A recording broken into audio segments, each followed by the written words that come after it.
Hello everyone, and welcome to Cinereveal Movie Recaps. Today, I will explain a film called Reminiscence. In the not-too-distant future, climate change has ravaged Miami with flooding and extreme heat. Poverty is rampant, and people cling to memories of better times. Nick and Emily run a unique business called the Reminiscence Tank, which allows people to relive their favorite memories using cutting-edge technology. However, Nick warns that too much focus on the past can become a dangerous addiction. But when May disappears, Nick becomes obsessed and turns to the reminiscence tank to try and find her. The city is a shadow of what it used to be, and because it's so hot during the day, many people have to work and do other things at night. There is a lot of poverty, and some people have to live in makeshift slums or even on boats. People are desperately trying to hold on to memories of happier times in this dark and sad place. Nick and Emily, who were both in the military before, have started a unique business called Reminiscence Tank. With the help of sedatives and cutting-edge technology, this service lets people relive their best memories. Nick can even see and talk about their memories as holograms, which makes the whole thing feel even more strange. The scene then moves to Hank, a friend of Nick's from the army, who is also using the service. Nick tells him about a sunny day 13 years ago when he was playing with his beloved pet dog. Nick says that the feeling of reminiscing is like a powerful drug that lets people reconnect with their loved ones and relive the most important moments of their lives. This is happening to Hank as he thinks about his favorite memory. Nick also says that focusing too much on these memories can turn into a dangerous addiction that keeps people stuck in the past and keeps them from living in the present. Last but not least, Nick says that every memory a client has in the reminiscence tank is saved on small flash drives. This shows again how dangerous this service could be. Later that night, as Nick and Emily are getting ready to close up for the day, a customer named May walks in and asks for help finding her lost keys. Nick is attracted to May as soon as he sees her, and even though Emily says it's too late, he decides to help. He gives her the machine right away and puts her in a memory of how she used to start her day. Nick watches as May works on her memory and sees things in her room that is very clear. Emily tells him that May dropped the keys in the dressing room after putting them in her bag. Even so, Nick keeps going with the memory and finds out that May sings at nightclubs. May leaves when the session is over, but she leaves her earrings behind by accident. The next night, Nick goes to the same nightclub that May remembered just to give her earrings back. After May's show is over, he goes up to her and they have a short talk. When he gives her back her earrings, May asks him out of the blue to walk her to her apartment. Nick, who is stunned by her beauty at this point, agrees without a second thought. When they get home, they start making passionate love. Nick and May have a heart-to-heart talk on the rooftop after their private time together. May asks Nick why he doesn't use the memory tank more often. Nick tells her that memories are better when they are taken in small amounts. Nick has been in the reminiscence tank the whole time, thinking about May as it turns out. Everything was made up in his head. Emily tries to get Nick out of the tank, but he can't stop thinking about the girl he wants to be with. It turns out that May mysteriously disappeared a few months ago, and now Nick keeps using the reminiscence tank to try to find out where she is. He goes to the club where she used to work often and asks her old coworkers for clues, but they don't help. When nothing else works, Nick takes a sleep aid and thinks about May. One time, a loud bang on his front door woke him up. Nick, angry and half asleep, yelled at the person on the other side of the door before rushing out to face them. But when he opens the door, all he sees is a pair of earrings on the ground and no one there. Nick figures out that the earrings belong to his ex-girlfriend May and tells Emily about them, but she doesn't believe it because the earrings could have been there for a long time. Later they go to the police station to get a dying criminal named Miles to talk about his past. Nick has trouble getting any useful information until he changes his strategy and finds a conversation between Miles Voss, St. Joe, and a corrupt cop named Cyrus Booth. They are at a nightclub, and May is singing there, which is a surprise. She looks like she is on something. Nick learns as the memory goes on that May stole a bag of drugs from St. Joe and then ran away. The next day, Nick goes to New Orleans. He uses a fake name to get into St. Joe's club. Joe sees right through his lies, though, and tells his men to beat him up. Joe tells Nick that he hasn't seen May since she stole from him, which is when Nick finally admits that he's here to find May. He then tells his men to kill Nick by drowning him. Things don't look good for our main character, but out of nowhere, Emily shows up and starts fighting the guys.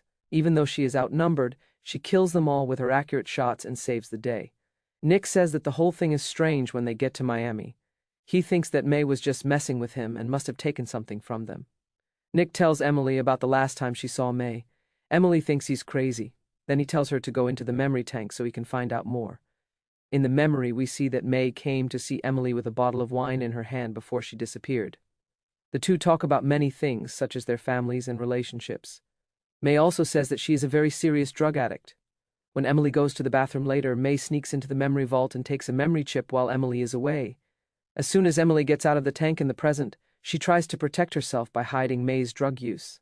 Nick doesn't give it much thought, though, and runs straight to the memory vault. After looking for a while, he finds out that Elsa Caroline's memory chip is missing. Elsa was a regular customer who had also gone missing a few weeks ago. Nick goes to a floating market the next day to look for Elsa, but he finds out that she has died. Also, her son, Freddie, was taken from her by a woman with red hair who looked like May. Nick is shocked by what he hears, and he starts to wonder if May is a criminal. Even so, he keeps looking for her until he gets cornered in an abandoned house by another guy who beats him up. He tells Nick that if he doesn't forget about May the next time, he'll kill him. Nick goes back to his office after the attack and checks his memory right away for clues. On closer inspection, he finds out that the same corrupt cop, Cyrus, who worked for St. Joe, is the one who attacked him. Nick and Emily rush to the police station to find out more about him, but a big crowd is already gathered outside. It turns out that Sylvan, the businessman with the most money in town, died not long ago.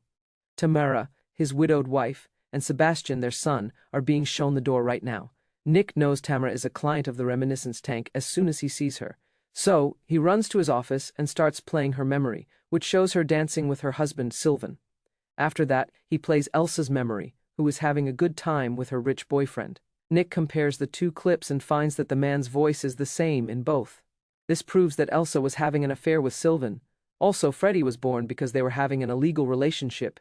Nick figures out that Sylvan's other son, Sebastian, hired Cyrus to kill Elsa and her son after putting two and two together. The main reason is that he wants to inherit all of his father's money himself. Nick finds out about all of this and decides to find out what's going on. He leaves his office with a gun to do so. In the next scene, Nick goes to Tamara's house while upset. She lives in the most luxurious part of Miami, which is the richest part of the city. Nick is mistaken for a dancer who is called to put on a show, which is strange. He doesn't fight it, though, because it might be his best chance to find out what's going on. Soon he runs into Tamara and madly asks her about May and Elsa. Tamara says that May and Cyrus were working on something together, even though she has lost a lot of her memories because of depression. She seems to also know that her husband was cheating on her with Elsa. Before Tamara could tell them more, Sebastian got there and called security because he thought Nick was bothering his mother. In the end, the guards kick him out, but they also help him by telling him where Cyrus is. Even they have had enough of the corrupt cop and want him dead. After that, Nick goes to that place and sees a woman who looks like May. He eagerly follows her. But when he gets there, Cyrus is already there waiting for him. He is humming a song that makes Nick think of the first time he met May. Cyrus then tells Nick that his meeting with May and what they did together was all planned. Her only job was to trick Nick, use the reminiscence tank, and steal Elsa's chip, which had memories of her and Sylvan doing the same thing. After Cyrus says this, he jumps out of a nearby window and runs away. Nick follows him. There, the two of them fought for a while, going back and forth. They fight both in the hot sun and in the water. In the end, our brave main character is the one who wins. Then he knocks Cyrus out, takes him to his office, and puts him in the memory tank. The bad cop's memories show that May and Nick's relationship was based on a lie. She worked for Cyrus, and as part of a plan, she pretended to like Nick. She even met a lot of his friends to get to know him better and win his trust. Nick is shocked because he had thought for months that she was his soulmate. In another memory, though, Cyrus is shown to be the one who killed Elsa.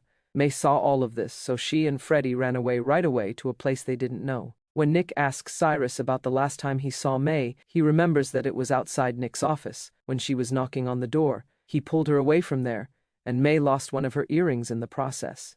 Nick asks Cyrus angrily what he did to her, and Cyrus says he beat her up. He also overdosed on drugs to get her to tell him where Freddie was. May shows up on the hologram and talks to Nick through Cyrus's memories, which is a big surprise.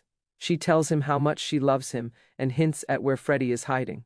She always knew that Nick would catch Cyrus, so she left a message for him in a secret place. In the last memory, Nick finds out that May did something terrible when she couldn't handle the stress any longer. Nick is crushed by her death and decides to get even. He tells Cyrus to think back to his worst moment, and May makes him go through it over and over again. In the memory, Cyrus's face is burned by St. Joe's men because he stole money from them. But even this isn't enough for Nick, so he makes Nick's horrible memory even worse and lets him drown in the water tank. After that, Nick goes straight to Sylvan's house and tells Sebastian that he killed Elsa to get his father's money. He also says that he knows about the affair between his father and Elsa. Sebastian is angry and shocked, so he tries to shoot Nick, but he just can't do it. In the end, he turns the gun on himself and gets ready to do something that no one could have imagined. But just as things are about to get violent, his mother shows up and calms him down.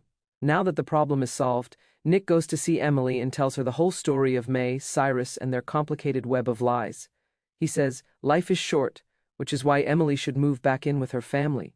Nick goes into the reminiscence tank in his last moments, hooks himself up to the wires, and gets ready for the reminiscence process to begin on him. Soon we see him remembering his time with May, when they both told each other they loved each other and then died peacefully. Years later, Emily takes her daughter to see Nick at the memory tank and leaves flowers for him. At the end of the movie, the message is that living in the past is dangerous, but remembering the best times can help you find peace in the present. Thanks for watching Nick on his journey, and hope you enjoyed the story. Thank you for watching Sci-Fi Reveal Movie Recap, where we bring you the latest movie recap. Don't forget to subscribe to our channel for more amazing content and hit the notification bell to never miss a video. See you next time, take care, and stay curious.